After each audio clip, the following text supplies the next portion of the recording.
ئێمە لە زووترین کاتدا بڕی $1000 ئەمریکی دەخینە سەر حساب بانکی هەر هاوڵاتێکی ئەمریکی.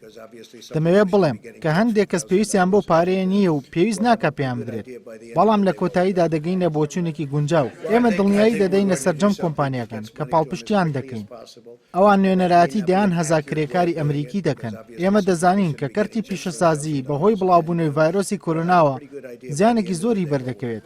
ئامانجی ئێمەش پشتیوانیکردنی ئابووری ئەمریکا و زاڵبوونە بەسەر ئەو ڤایرۆسەدا. من پێم وایە بە بەهێزی لەم بارودۆخە دەینە دەرەوە.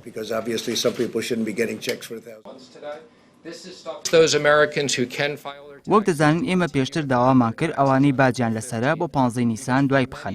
لەسەر پێشنیاری سەرۆکترام دواخستنی باجە بڕیار لێدراوەکان کە بڕەکەی $200 میلیارد بوو زیاد کرا بۆ $300 میلیارد.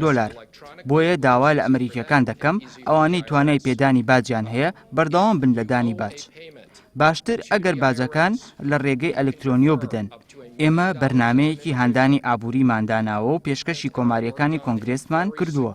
چاوەڕوانین لەلایەن دیموکراتەکانیشەوە پشتگیری بکرێت و لە نزیکترین کاتدا پەسەند بکرێت تاوکو پارەی پێویستمان لەبەردەستدا بێت بۆ هاوکاریکردنی هاوڵاتیان و کۆمپانیەکان.